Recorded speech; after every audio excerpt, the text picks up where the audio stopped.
Welcome to the IkeTagon. What's up, everybody? I think, did I take off? No, I did a podcast last week. Dude, my days and nights have turned into one crazy long dream. Not a nightmare, not yet, not ever, hopefully.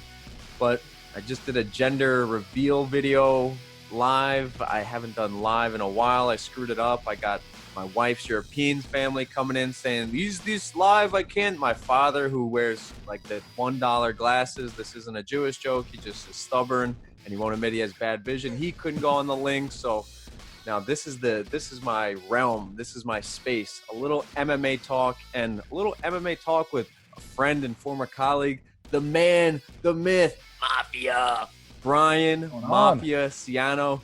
Brian, you are a Long Island native or a New Jersey native? Long Island native. No, definitely New York, Long Island native. I live out in Jersey because it's cheaper and easier to get to the city, but always New York blood.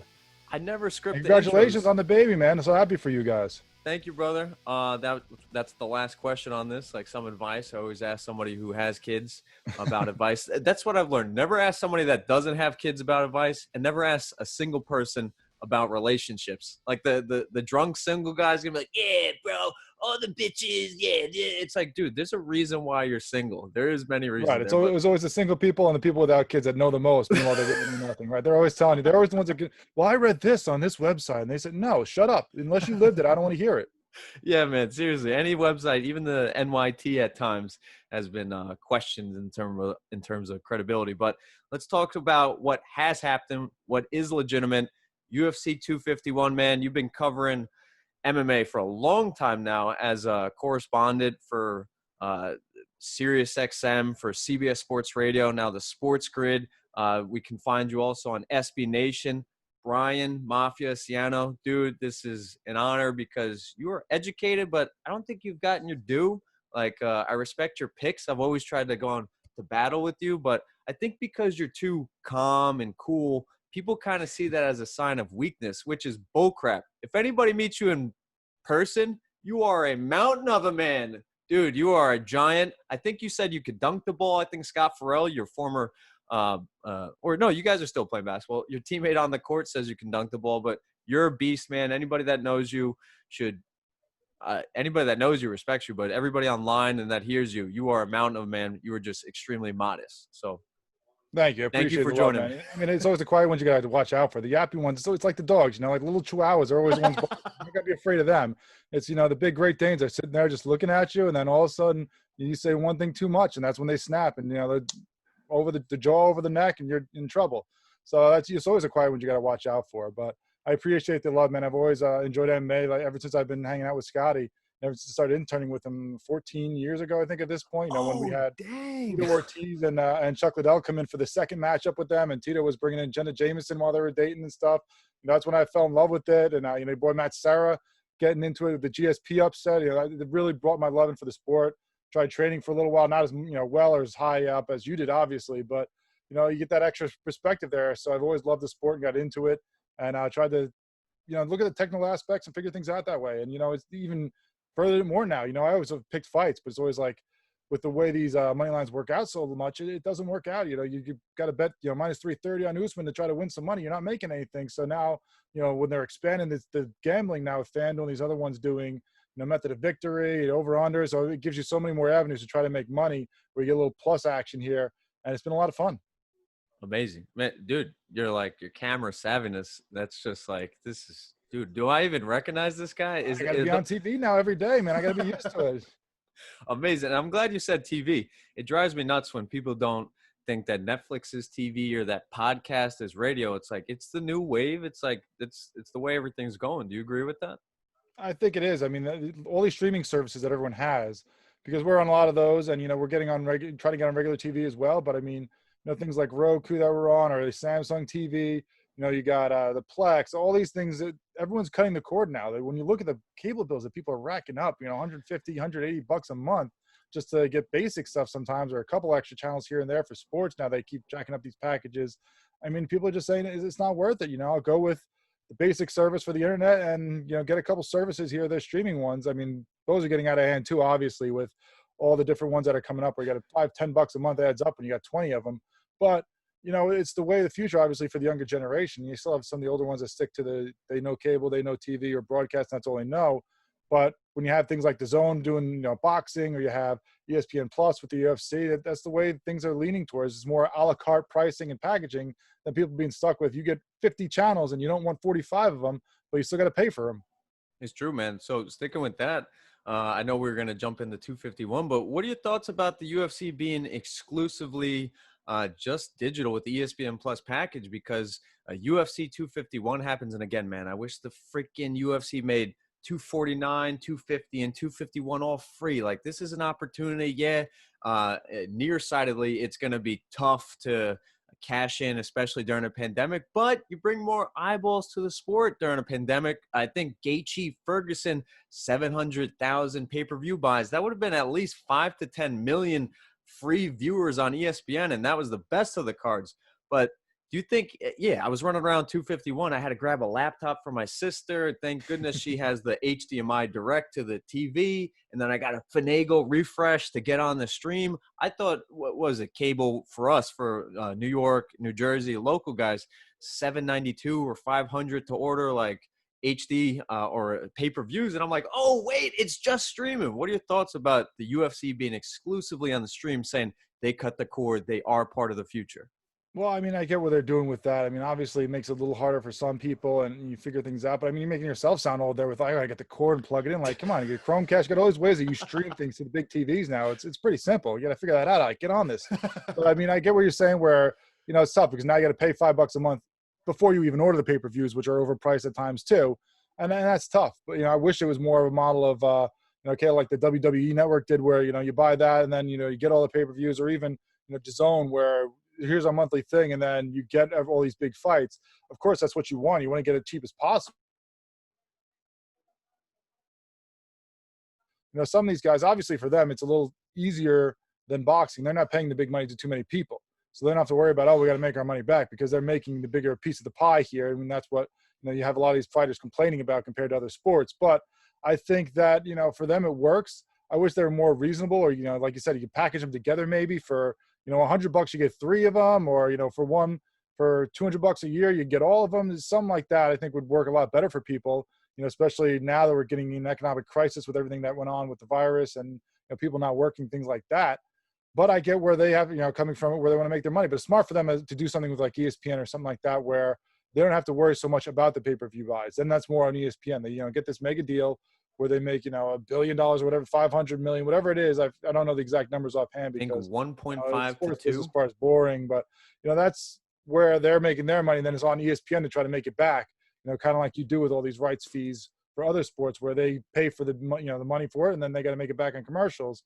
So it works out for them. It's a smart deal for them. It just makes it a little harder for some of us, because like you said, you can only get ESPN Plus on your computer or your phone, and then you got to try to stream it. And for people our generation, okay, we can figure it out a little easier. But, if there are MMA fans that are 45 and over, it's a lot harder. I get calls all the time from Scott Farrell about how to do things with technology. I can't figure anything out. What the fuck? I mean, he still goes with paper checks, so. Oh, wow, old school. Well, was the UFC 251, was it worth it, man? Again, the price tag is $64.99, and that's outside of the $5 a month ESPN Plus subscription. But was it worth it? Like, did the event deliver?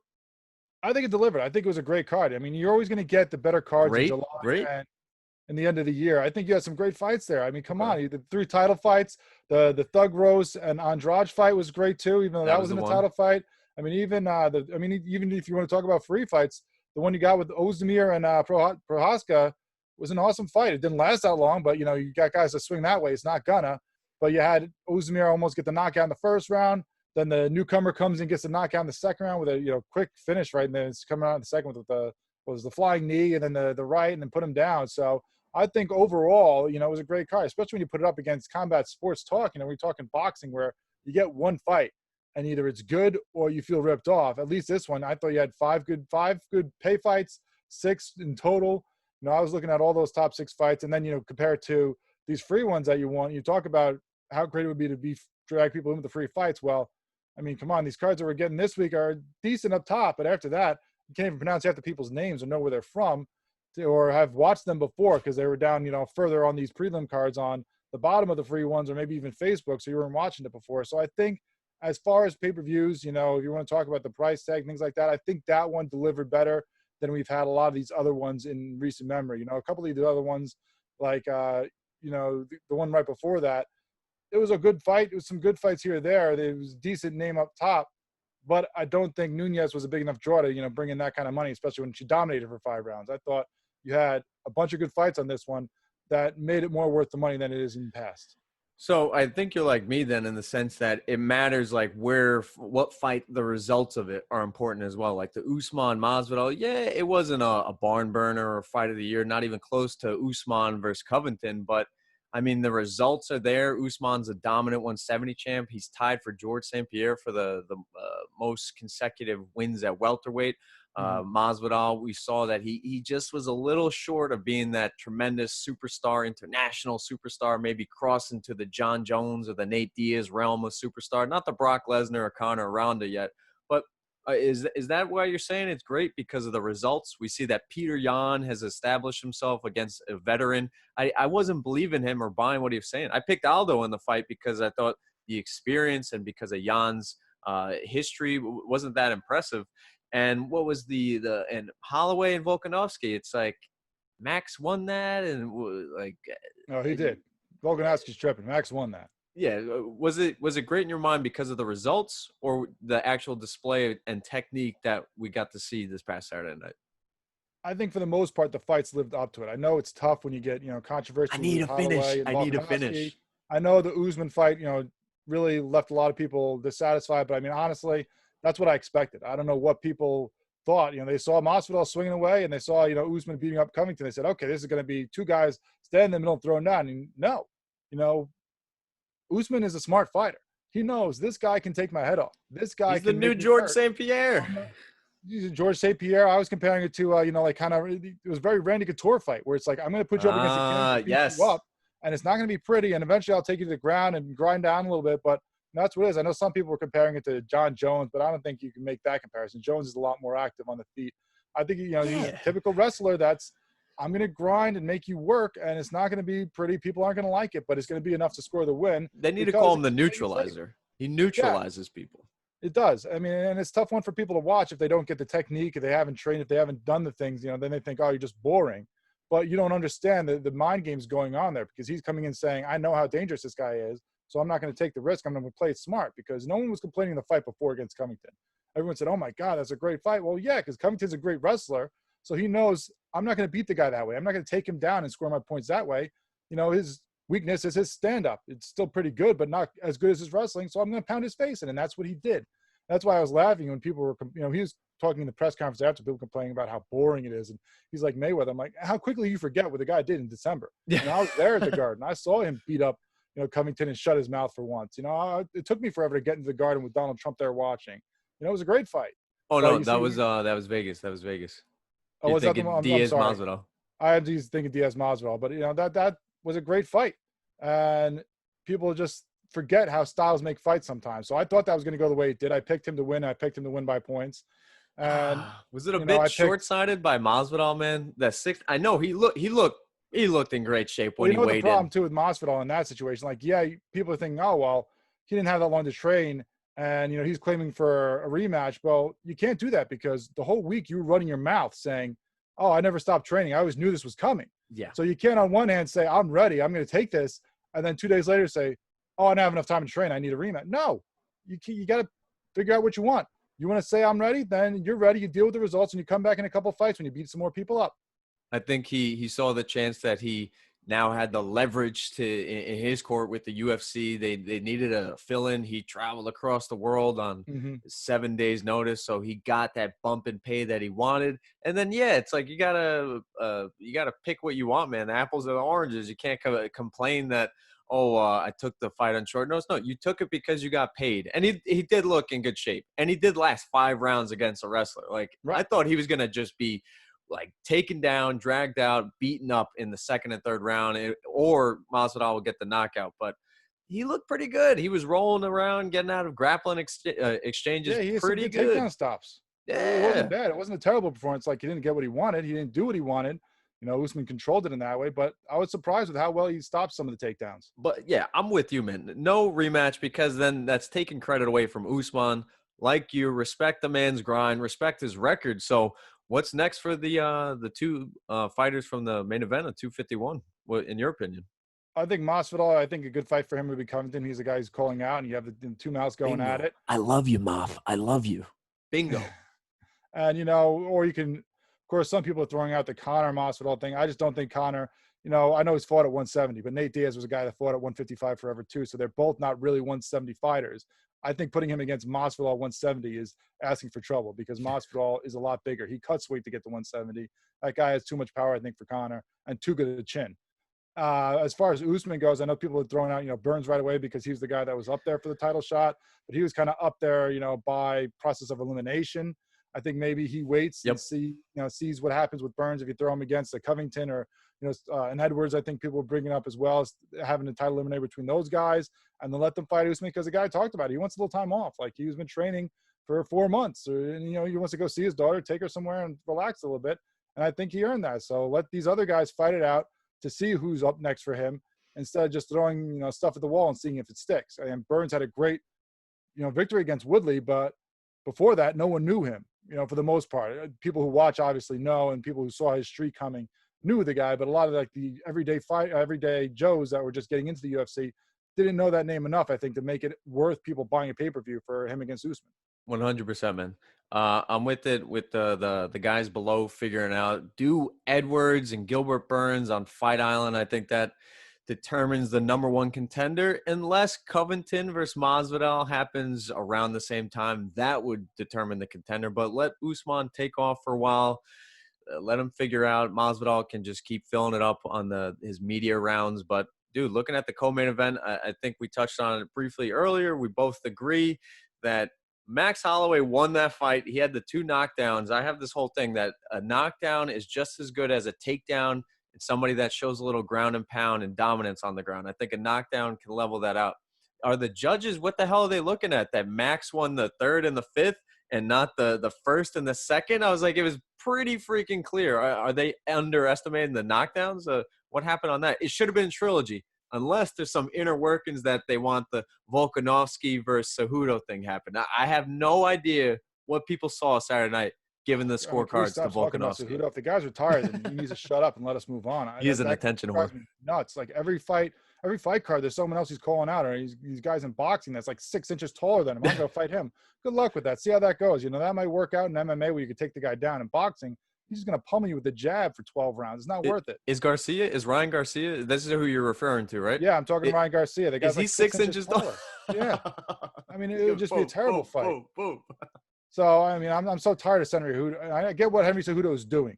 Like, you're doing it as a negotiation tactic because everyone's pissed off with Dana right now. I get that. You don't like what you're being paid. You think you need more respect. Okay. But then do it, do like Masvidal was doing or Jones was doing, saying, I'm just not going to fight then, and we'll see how it goes. Like, don't sit here and say, I'm done with fighting, and then continually call out everybody that's on the UFC roster every other day. It's not worth it. Like, people don't care about you because you're saying you're done. Are you done or you're not? Make up your mind. Like we were talking about with Masvidal. Either you're good or you're not. Like, make up what you want to do so that we, know where you're at. Otherwise, Conor, another guy, you keep talking about, whoa, what fights could Conor have? Well, none, because Conor's retired, isn't he? So, it's the Mayweather thing all over again. Like, we dealt with that for years where he's retired. Still, again, well, with this guy against Mayweather, is he fighting? Because last I heard, he wasn't. So I'm so tired of Cejudo's mouth right now. And in just a couple months of him allegedly being retired. So, as far as the Volkanovski-Holloway thing, I agree with you. I thought Holloway, he looked a lot better than I thought he did. Coming into that fight, I picked Volkanovski, but I thought he lost the fight. Because to me, I was saying, well, Holloway got beaten pretty badly the first one. I thought Volkanovski controlled it. The guy hasn't been able to train with his, his partners or his coach. He's been doing it over Zoom. He's acting like he never lost that first fight. Where's his head at? 'Cause a couple of years ago, you had the whole thing. Yeah, come on, Maf. Give me a 1-2. Give me 1-2, Maf. Like, what the hell are they doing over Zoom? Yeah, I didn't know where his head at was, if he can make the adjustments, not being able to train everything. But he did. He looked like the old Max in those first couple rounds. I thought he definitely took the first 2. I was surprised by the judges' scorecard because I thought Max took the 3rd as well. I thought he took the first 3, then Volkanovski came alive in the 4th and then stole the 5th with the takedown late. But I had it Max the first 3, Volkanovski the last 2. But they had it, Max the first two, then I think Volkanovski 3 and 4, and then the fifth run was the one that ended up making the difference, if I'm not mistaken, on the It's like card. he did more, like he did way less in the first fight, and he did way more in the second fight, and it's like he still comes up close. Like, what did he need to like knock him down for a third straight round? I was just very confused I at don't what know. he I had to thought do to get that a Dana thought he decision. took that. It's just, again, with these judges, that's the thing that we've had to worry about with these cards too, is the moving around from place to place. You already have to worry about that as it is with different jurisdictions, different refs, different judges. But I feel like it's even worse now with the pandemic, because you have no idea what's going on with this Fight Island. Like, who's running the reffing? Who's running these things? Like, is it them? Is it Abu Dhabi? The Jacksonville, Florida's judging is just terrible no matter what sport it is or where it is. Vegas, you could usually rely on, but there's been some terrible judging in these restarts because of Florida and Abu Dhabi. The same thing as when they go down to Brazil. Sometimes you're like, okay, there's no commission down there. Like, where are you getting these guys from? Because I've had no idea what they're seeing.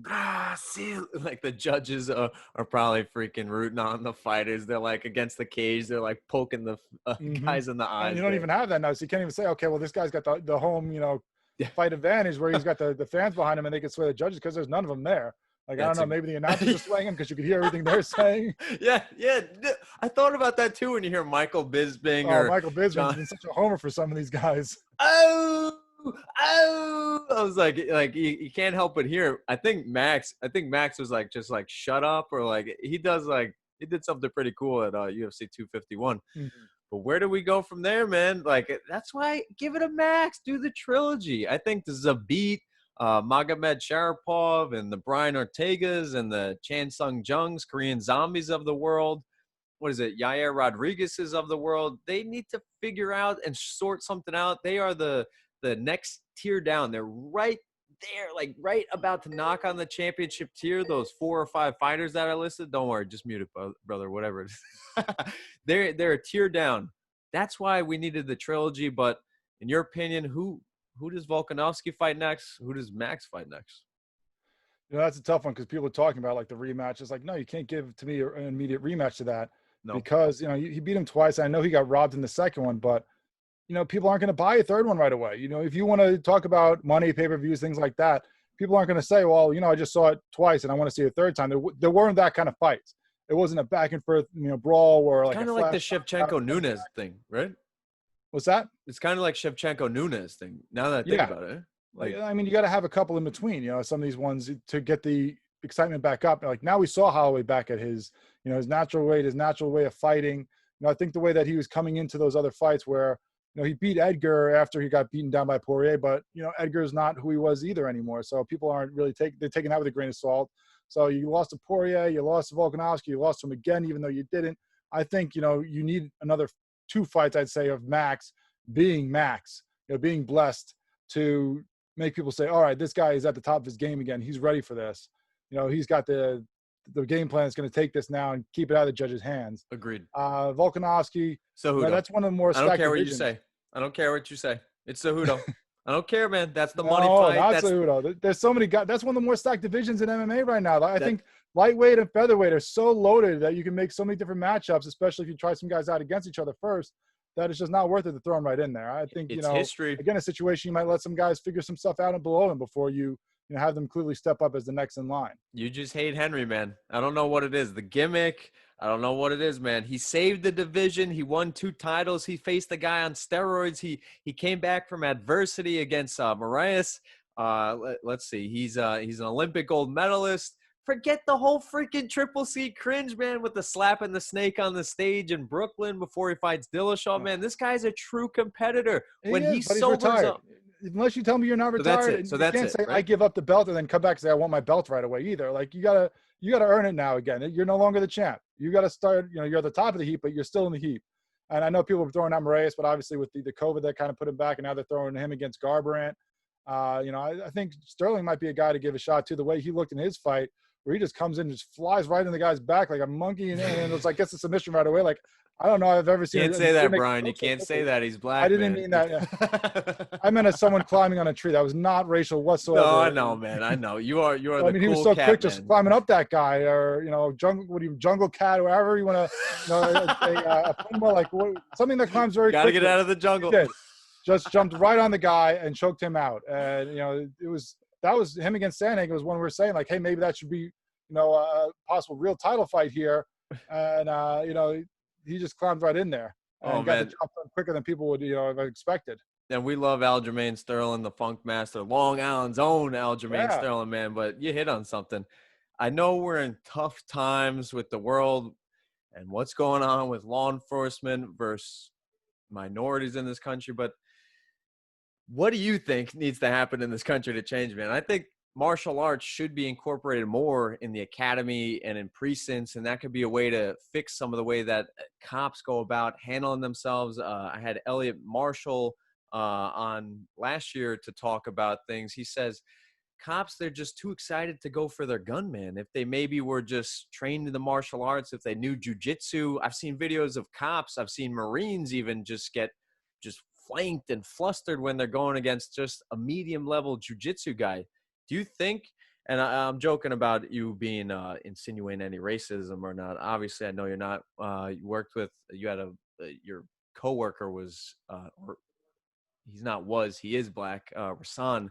You worked for years. So obviously anybody that is going to jump on your case that sees this, that says Brian Mafia Ciano is racist, they're idiots. But in your opinions, could we fix the law enforcement for martial arts? I look at everything and see where martial arts can be inserted. What's your take on that?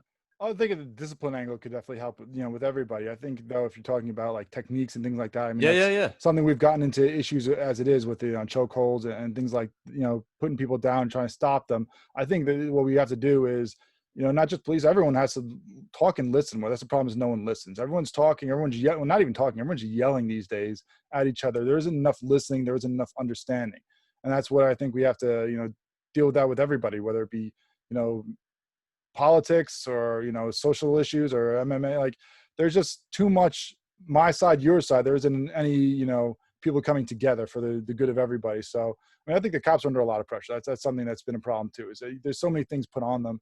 I think some of these things that people have talked about getting them help as far as other people stepping, medical trained professionals or other people that both psychological and medically, just physical medical, putting people out in the community to help them deal with these issues instead of just making them respond to everything and coming into these hostile situations. Need people to de-escalate. That's the problem, is people are right away, they're amped up, they're ready to go, and let's just fight. Sometimes you can just talk to people, and then eventually if you have to get physical, that's one thing. But I think there's not enough talking and understanding right now in the world in general. That's exactly what did you listen to the Jocko Willink and Joe Rogan podcast a couple of weeks No, I ago? didn't hear that episode in particular. Dude, that's exactly the word that he kept reiterating: de-escalating. Like cops, they shouldn't be going in there looking for a fight. They should be de-escalating. He wanted to know, why are we treating like casuals or citizens who have a reason to be aggressive overseas in the Middle East with more respect than we're treating our own civilians in America? And he's like, well, listen, the civilians are coming in hot too. It's not like they're, you see a cop right away, your blood starts pumping. You think, oh, what did I do? You get worked up. I mean, if I've gotten pulled over for whatever reason, whether tail light or, speeding a little too much or something, and right away, your adrenaline starts pumping. There isn't a calm demeanor on the people that are dealing with the police as well. Like, everyone's amped up once this situation starts. And that's why we all have to just take some deep breaths and, talk it out a little bit first. do we live in this utopia, or are just people so stuck in their own way that they can't listen to other people, man? Because I know we come from the world of communications and media, but is it that simple that everybody just needs to calm down and put the phone down and actually just start communicating with each other? I think that's a lot of it. I don't know if that's every part of the solution. It's way above my pay grade. I talk about sports. I don't talk about, society too much. I'm not like a sociologist expert, but I don't even know how to spell that word. I don't even know if that's the right word. That's, I stopped schooling a long time ago. But, for me, that everyone is just focused on themselves. It's all about me. Like, it's, social media doesn't help it. Like, everyone's putting about themselves out there and everyone's seeing, I think a lot of problem too is that, with the social media, we have so much more access to things, but that it gives so much more access to some people who we shouldn't be listening to and we don't need to be hearing from too. I don't think everybody in the world deserves to have as big a voice through the rest of the world. Like, sometimes some people say some things that, if your friends around, you say, dude, you're an idiot, shut up. Like, that's just dumb. Like, how about you go educate, read a book or something? But there's just so many people yelling at each other and throwing things on social media as fact or as, this is the right thing and everyone else is wrong. there just needs to be so much more compassion and so much more meeting in the middle than there has been. I mean, there is no things getting done in politics or a lot of society because people just, this is what it is and you're wrong and I'm right. No, you can be wrong. You know, everyone needs to realize that everyone can be wrong. And that's just something we don't talk through enough now. Amazing, man. I think we are the new wave of media. It's like we come from an old school media environment where a host who he or she or they can't be wrong. It's like the righteous mentality. And I think Joe Rogan, and especially getting that huge payday that he's getting with Spotify, is somebody that he can be wrong. Yeah, he falls on his sword sometimes. Everybody's got an ego, and especially somebody he's that's also a guy that, you know, when you listen to him, he backs things up with, like, he educates himself, he reads, he goes out. You know, too many people just take things as what they see on Facebook as fact, or that, you know, well, I think this. Well, why do you think that? I don't know, just what I think. You got to give me a reason. You got to have something, you know, back it up. It's like when you wrote papers in school. You know, you can't just write things out. You got to have citations. Like, you got to have scholarly sources. Don't just tell me this is what it is. No, unless you give me points to your point, things to back you up, I'm not taking it for face value. I need to know why you feel that way. I need to know what you've seen that, you know, gives you that impression or, you know, makes you think that that is the truth. And I don't think people do that anymore. amazing, man. Yeah, I was just gonna say. So you're saying they're lazy, and it's like, yeah, I agree. So I read 280 characters on Twitter and think that that's what it is, instead of going and reading 280 pages in a book where I might get a different opinion. Oh, and then it's like, it's almost lazier when people like overreact to thing. I've gotten in trouble with the UFC, with the host management for like the things I put on Twitter. Now I have to throw an emoji to express the opinion of sarcasm or a joke. Bill Burr, Dave Chappelle, it's like they're literally on stage meant to entertain a crowd of people and a ton of people at home watching on Netflix. And I think it's just lazy to just interpret things to be offensive. Do you agree with that? Like, the people just like, they want to send the sirens off and the hounds to kill these people for saying something that's toes the line. And like, it's almost like a Neanderthal, like, I can't think with my brain further enough that this might be a joke or sarcasm. Like, Bill Burr talking, like, he's talked about domestic violence. He's like, I'm not saying you should hit him, but did you ever think about it? Some woman stands up in the stands and she's like, nah. And he goes, does anybody have that thought right now? Like, and he's just having fun with it, man. And I think people need to calm down. There's definitely some guys, especially in something like that, who just, you know, shock value. They're going to say things just to make you upset, whether they believe it or not. But I mean, like you talked about the greats like Chappelle and some of these other guys, well, they'll say things not, you know, because they want to just shock you or because they want to be controversial, but to make you think. Like, sometimes that was the thing with the Chappelle show. Like, some of the skits you look at and people are like, oh man, that's messed up. But it starts a conversation. It makes you think about it. I actually wrote, you know, that was my senior thesis on Chappelle's show and the LG show, where they put out stereotypes and things like that, you know, to make you think, wow, that's messed up. But it makes you think about why it's messed up. It makes you debate it, makes you talk about it. And then, you know, changes your mind, you know. If you actually think about things and you just don't take it as, wow, this guy's a chauvinist, this guy's a jerk, this guy, you know, talks about these things, it's terrible. Well, they're supposed to take you to that line. They're supposed to, you know, bring you up there. And the good ones, like, you know, a Chappelle, a Chris Rock, you know, these guys make you think. You know, it's not just about laughs. It's about, it's about education through laughter. Amazing, man. I always liked you, but now you just took it to another notch, man. Not too many people. Now, you're talking about HBO, how do we get into this, man? We went down a different path completely. MMA is overrated anyway. Don't watch it. Watch MLS. No, I'm kidding. But, dude, are you talking about HBO, Ali G, or are you talking about the movie?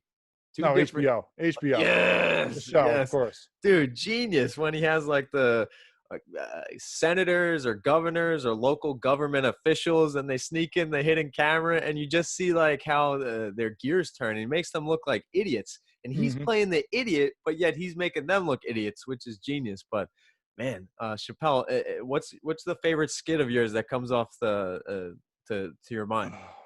I mean, right away, the first couple episodes too hit you hard with some of those great ones. Like, you know, you had the black white supremacists, you had the racial draft, things like that. Well, like, it makes you uncomfortable. And that was the thing why he stopped. Why he said, because in the beginning it would make people uncomfortable, like, wow, and they talk about it. And then by the time it got to the end of season 2, people were like, oh, just laugh, and they're not even thinking anymore. They're just thinking, oh, that's crazy. He's nuts. He's funny. It's like, well, you're not getting the point behind it anymore. So it's not reaching. It's not doing what he wants anymore. And credit to him. The guy considers it an art, and he does it in art. form. It's not just I'm going to get the last and get the money, and that's what it's about. He wants to do more with it, and that's why he walked away from all that money. Amazing, man. Amazing. My final thing about like politics and everything. I just think the BLM movement, they did need somebody like a Will Smith, a Chris Rock. They do need somebody like a Denzel Washington or Dave Chappelle, Michael Jordan. And it can't be you and me, man. We're white dudes from Long Island. Like, it needs to be somebody that, yeah, they can relate to. And I said this in a previous episode. Where is the Muhammad Ali of this era? Like, there's nobody that's stepping up to the plate. I know Steven Jackson is being very boisterous and he's at the front lines of this, and The Rock is doing selfie videos, but it's like, I feel like we need somebody who can just transcend race and gender and just be the voice. I think if people see Steven Jackson a little unshaved, wearing a hat, wearing a no logo shirt, they can be thrown off. And the way people think, oh, wait, I'm just going to click to the station. This is an uneducated black man.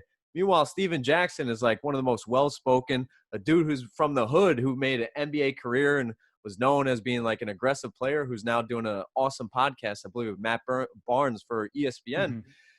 I just feel that people would turn off the TV. But if it's somebody like the Will Smith, like I said, Denzel Washington or Dave Chappelle or Michael Jordan, I don't need a meme from Michael Jordan stating the times we're in. It's like, I think to crack through, we would need a leader with that. Do you agree, or is this just a subject that you don't want to? Well, no, I think you have a leader like that. And I mean, I think you have definitely guys like that. I mean, LeBron James has been a big proponent of it. He's been out there and making True points. And I know what you're talking about, the Steven Jackson with the Showtime podcast with him and Barnes and the things that came out. Like, I don't think that helped. I think he was great in the beginning, but now it's kind of hurt. His when Deshaun Jackson made his comments and he just jumped up and was right in line with him, I think that kind of hurt things. But I think while you say guys like you and me, shouldn't be part of it, and that's what I felt, in the past sometimes. I think obviously you need that movement to be the leader, the guy in the front right, line. You have people in the front lines, and you have some of those. You get more and more of those, like LeBron, I said, or Russell Wilson, or in all sports, you're having more of these guys step up. And I think it's important though that it's not just one voice, one guy, and it's just his opinion. I think it's worked out. I think it's been more important and better right now, where you have so many people getting involved, of all different sports, all different, vocations, all different walks of life. I think that's, like I said, it's got to be more about people together, not about just one loudmouth, saying something, or forget that guy, or, because you don't want to have, if you have too much of a movement, depending on one person, if that person gets taken down, then the whole movement gets taken down. I think we have a lot better situation where you have all these guys, getting part of, and girls and women getting part of it now, where, you can't take such a big movement like that down by just taking one person down. There's all these NBA players that have gone, NFL players, and now you have, so many allies in other communities stepping up and saying, what's happening isn't right, and that we all need to, be part of this, and, just change the system, for all people, but especially the people who are most persecuted right now, like with the BLM movement. So I think it's that's why it's a stronger and better movement right now than I think it was when 4 years ago when Kaepernick was kneeling, because I don't think enough people outside the movement stepped up and supported it back then. I think now it's so much more support because there's so many more people behind it of all walks of life. So you do understand where I'm coming from? Like, I don't need the George Clooney's, the Robert Downey Jr.'s, the Leonardo DiCaprio. Like, the world is on fire. Pay your taxes and vote for a black president. Like, I don't need Iron Man telling me that, man.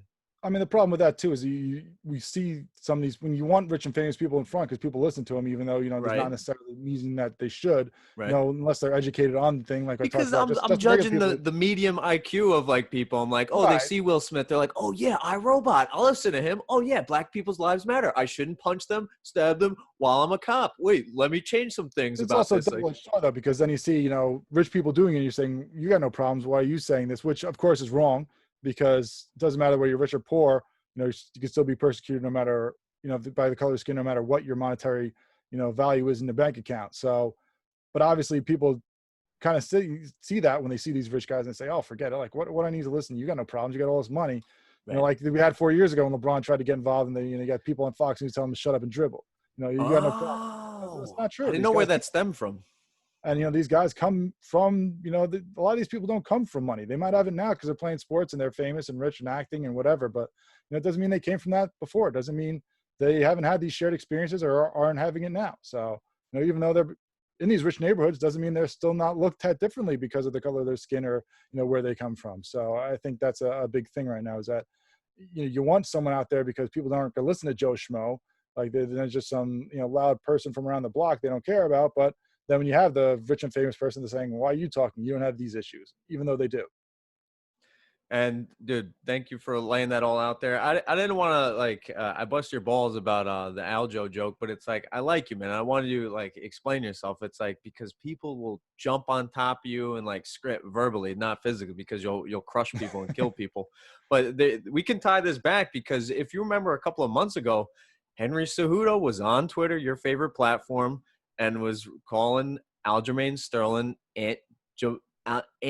Sterling, Aunt Jemima. It was the Aunt Jemima and Aljamain Sterling thing, and he was called a bigot, a racist, and he got a lot of brushback. And I think same thing with Joanna when she was going against when she was calling out was it Zhang Weili. She was talking about the COVID around her, making kind of lighthearted of it, and people got on her. I mean, that's the problem too with that is the social media. People don't think before they put stuff out. Sometimes people just like, hey, this is funny, or I'm going to say this, and then it's the reverse side of lazy. How is this going to play with everyone else? It's lazy on a different end, because I say, oh, lazy they're not like thinking or breaking down the joke that Bill Burr or Dave Chappelle saying. I used to be that type of lazy, like Joanna and Henry Cejudo, just be a stupid young drunk chauvinist, or be somebody who like make fun of everybody just because of their race, like do impressions when I was a young idiot. And then it's like, no, that's also lazy too, that you're not thinking about who you're going to offend. So it's lazy as well. So MMA, man, let's tie it back. What fight are you looking forward to? Any fight on this Fight Island that we have lined up? Well, I mean, that Whitaker-Till fight next week is going to be a big one for me. I love you, man. I love you. I mean, both these guys are trying to get back to the top of the mountain. I think that's a big fight for both those guys. I love Jiu-Jitsu fighting on tomorrow, on Saturday, but I didn't see enough from him in that first fight to make me think he could turn that around. So Whitaker-Till, man, free on ESPN. You nailed it. Yep. Like, you nailed it. And of course, Cormier-Stipe coming up, not on Fight Island, but next month is going to be a huge one. The small cage love both is very those guys. interesting. The two of the guys that you can root for in all of MMA, two of the most personable and just good guys in the sport. But when they get in that cage, it's a different situation. Fair, man. That unless that fight's a dud, that's going to be the best trilogy in mixed martial arts history. Agree? I mean, that's a lot of trilogies there to go back on. I don't know. I'd have to think because some of them, are a definite rematch. I don't know if you ever got a trilogy with Hendo and Shogun or some of these other ones, but that's definitely going to be one of the most recent memory best trilogies. Absolutely. Amazing, man. Amazing. Brian, formerly of CBS Sports Radio, now always with his boy Scott Farrell on the Sports Grid. What time do you guys go live? 5 p.m. Eastern. What is it? 2 p.m. 4 to Pacific? 6 Eastern on Sports Grid TV, and then Scott has a Sports Grid radio show too every night that's now out on a million radio stations on 1 to 3 a.m. Eastern. Amazing, amazing. Brian, Mafia, Ciano, Long Island, Strong Island's own, not racist, actually amazingly street educated, and we got to pick Brian's mind about communication and some things going on in the world today. This was educational for me and for the 6 people that are going to watch this. So, Brian, thank you, brother, for joining me. Oh, my pleasure, man. Thanks for having me anytime.